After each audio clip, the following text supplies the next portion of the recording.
بسم الله الرحمن الرحيم وإذ قال إبراهيم لأبيه آزر أتتخذ أصناما آلهة إني أراك وقومك في ضلال مبين۔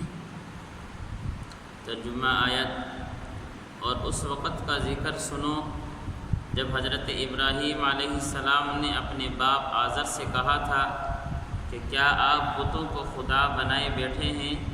میں دیکھ رہا ہوں کہ آپ اور آپ کی قوم کھلی گمراہی میں مبتلا ہے۔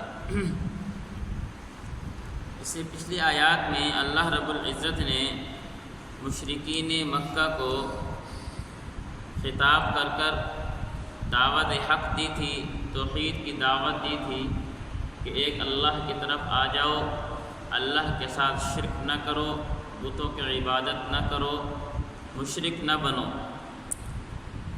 یہاں سے یہ ایک رکوع ہے، اس میں اللہ رب العزت نے عرب کے جد امجد حضرت ابراہیم علیہ السلام کا واقعہ ذکر کیا ہے۔ ان کا قصہ ذکر کر کے عرب کو دعوت دی کہ تمہارے جو جد امجد ہیں، جن کو تم اپنا دادا سمجھتے ہو، جن پر تم سب متفق ہو، انہی کو ہی دیکھ لو کہ وہ بھی ایک اللہ کی عبادت کرنے والے تھے، اللہ رب العزت کے علاوہ کسی اور کی عبادت نہیں کرتے تھے۔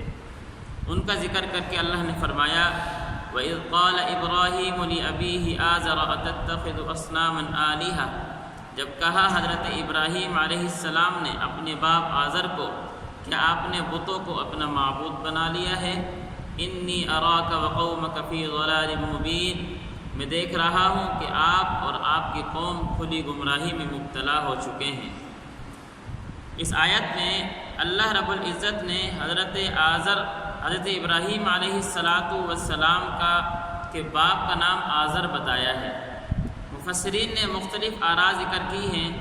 ایک تو رائے یہ ہے کہ آزر آپ کے والد کا نام تھا، دوسری رائے یہ ہے کہ یہ آپ کے والد کا نام نہیں تھا بلکہ آپ کے والد کا لقب تھا۔ آپ کے والد کا نام طارق طارق نام تھا، یہ آپ کے باپ کا لقب تھا۔ اور ایک روایت یہ ہے کہ نہیں، آپ کے باپ کا نام طارق تھا، آپ کے چچا کا نام آزر تھا۔ اور عرب میں ایک محاورہ ہے، اس محاورے میں چچا کو بھی باپ کی جگہ استعمال کیا جاتا ہے۔ اللہ رب العزت نے یہاں پر چاہے وہ چچا ہو چاہے وہ باپ ہو، ان کا استعمال کر کے فرمایا کہ ابراہیم علیہ السلام کی پوری قوم اور آپ کے والد اور سارے چچا ہو جو بھی ہو وہ شرک میں مبتلا ہو چکے تھے۔ ابراہیم علیہ السلام نے پھر اپنی قوم سے مناظرہ کیا، ان کو سمجھایا، وہ ساری تفصیل آگے آ رہی ہے۔ ابراہیم علیہ السلام کی جو قوم تھی وہ دو قسم کے شرک میں مبتلا تھی۔ ایک شرک تھا بت پرستی کا، بتوں کو عبادت کرتے تھے۔ دوسرا شرک تھا ستارہ پرستی، وہ ستاروں کی عبادت کرتے تھے۔ اللہ نے دونوں سے کیا ہے منع فرمایا۔ ابراہیم علیہ السلام نے دونوں کو سامنے رکھ کے ان کو دعوت دی۔ اس آیت سے ہمیں جو بات معلوم ہوتی ہے، ایک تو یہ کہ انسان جب بھی دین کا کام شروع کرے تو سب سے پہلے ابتدا اپنے گھر سے کرے۔ اللہ رب العزت نے ابراہیم علیہ السلام کو مبعوث فرمایا، پیغمبر بنا کر آپ نے ابتدا کی تو لِأَبِيهِ، اپنے باپ سے ابتدا کی، اپنے گھر سے ابتدا کی۔ آپ علیہ السلام کو بھی جب حکم ہوا تو کیا فرمایا وَأَنذِرْ عَشِيرَتَكَ الْأَقْرَبِينَ، اپنے رشتہ داروں کو ڈرائیے، اپنے قریبی رشتہ داروں کو۔ تو انسان جب بھی دین کی دعوت کرے، دعوت دے، دین کا کام شروع کرے تو اپنی ابتدا دین کی وہ گھر سے کرے۔ یہ نہیں کہ گھر کو چھوڑ دیا اور باہر دعوت دیتے پھرتا ہے، گھر کی فکر ہی نہیں ہے۔ گھر کی فکر یہ اولین فریضہ ہے، گھر کی فکر یہ اولین ذمہ داری ہے کہ جو میرے ماتحت ہیں، جن پر میرا اختیار چلتا ہے، وہ کیا کر رہے ہیں۔ میں ایک فیکٹری کا مالک ہوں، میں گھر کا سرپرست ہوں، میں ایک جگہ کا ذمہ دار ہوں، میرے ماتحت 10 15 20 ملازم رہتے ہیں۔ جب نماز کا ٹائم آیا میں نے دکان بند نہیں کی، میں نے ان کو نماز کے لیے نہیں بھیجا، یہ میری ذمہ داری تھی، یہ میرا فریضہ تھا کہ میں ابتدا وہاں سے کروں۔ اپنے نمونہ اپنا ہوتا ہے، کسی کو بھی آپ دعوت دیں گے اس کے سامنے نمونہ آپ پیش کریں گے۔ وَأَنذِرْ عَشِيرَتَكَ الْأَقْرَبِينَ کہ ابتدا اپنے رشتہ داروں سے کرو۔ آگے اللہ کی مرضی ہے کہ کس کو ہدایت دیتے ہیں، لیکن آپ کی ذمہ داری ہے کہ جب بھی دین کے کام کرنا شروع کریں، دین کی دعوت شروع کریں، تو سب سے پہلے ابتدا کہاں سے کرنی ہے؟ نمبر 2، دعوت دی ہے اپنے باپ کو۔ مفسرین یہ کہتے ہیں اس سے یہ پتہ چلا اگر برادری میں، رشتہ دار میں کوئی بزرگ شخصیات اس طرح کی ہوں جو گمراہی میں مبتلا ہو، راہ راست سے ہٹے ہوئے ہوں، ان کو حق کی دعوت دینا یہ بدعت کے زمرے میں، یہ بے ادبی کے زمرے میں نہیں آتا۔ یہ بڑوں کی بے ادبی نہیں بلکہ بڑوں کی خیر خواہی ہے کہ وہ اپنے سوچ کے تحت، اپنی فکر کے تحت، اپنے ایک مزاج کے تحت ایک لائن پہ لگے ہوئے ہیں، ان کو نہیں پتہ چل رہا، تو اس آدمی کو اللہ نے حق واضح کیا ہے، حق دکھا دیا ہے، حق اس کو پتہ چل گیا ہے۔ اب اس کا کام بنتا ہے کہ بڑوں کی فکر کر کے ان کو بھی دعوت دے۔ ان کو دعوت دینا یہ بے ادبی نہیں ہے، یہ غلط نہیں ہے۔ بڑوں کی بھی ذمہ داری بنتی ہے کہ وہ چھوٹوں کو دیکھتے ہوئے اگر وہ صحیح چل رہے ہیں تو وہ ان کی اقتداء کریں۔ جس طرح ابراہیم علیہ السلام کو اللہ نے نبوت دی، اور پھر بطور بیٹے کے اور بطور نبوت کے پیغمبر ہونے کے آپ نے اپنے باپ کو دعوت دی ہے، اللہ رب العزت نے اسی کا یہاں پر ذکر کیا۔ آگے فرمایا انی اراک وقومک فی ضلال مبین۔ ابراہیم علیہ السلام نے یہ نہیں فرمایا کہ اے ابا جان میں دیکھ رہا ہوں کہ میرے والد اور میری قوم کھلی گمراہی میں ہیں، بلکہ کیا کہا؟ انی اراک، میں دیکھ رہا ہوں آپ اور آپ کی قوم کھلی گمراہی میں ہیں۔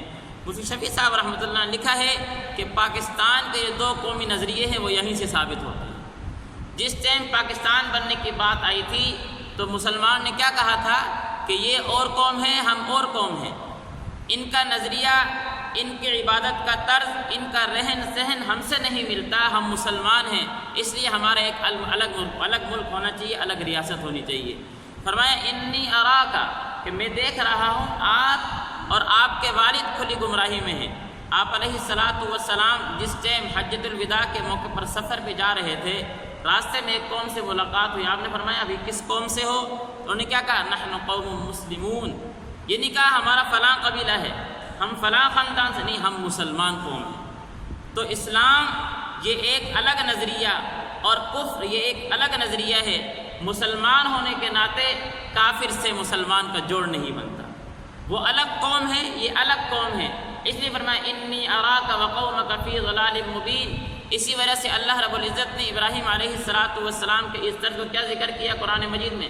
قد کانت لکم اسوۃ حسنۃ فی ابراہیم۔ اللہ نے آپ علیہ السلام کو مخاطب کر کے کہا قد کانت لکم اسوۃ حسنۃ فی ابراہیم، کہ اللہ رب العزت نے حضرت ابراہیم علیہ السلام کی طرز زندگی میں آپ کے لیے اسوہ حسنہ رکھا ہے۔ کیا اسوہ حسنہ ہے؟ قد کانت لکم اسوۃ حسنۃ فی ابراہیم والذین معہ اذ قالوا لقومہم، جس ٹائم انہوں نے اپنے قوم کو کہا انی براء منکم، میں تم سے بری ہوں، ومما تعبدون من دون اللہ، اس لیے کہ تم اللہ کے علاوہ کسی اور کی عبادت کرتے ہو۔ تو مسلمان ہونے کے ناطے بطور مسلمان کا یہ کام بنتا ہے کہ اس کا کافر سے جوڑ نہیں بنتا، یہ ایک اپنی الگ شناخت رکھے، یہ ایک اپنی الگ شناخت رکھے کہ میں مسلمان ہوں۔ یہ نہیں کہ یہ دوسرے کے رنگ میں ایسا رنگے کہ وہ بھی کیا ہے اس کو دیکھ کر شرمائے کہ مسلمان اس طرح کے ہوتے ہیں، مجھے کیا ضرورت اسلام قبول کرنا، نہیں۔ اس لیے فرمایا انی اراکا، کہ اے ابا جان میں دیکھ رہا ہوں کہ آپ اور آپ کی قوم کھلی گمراہی میں ہیں۔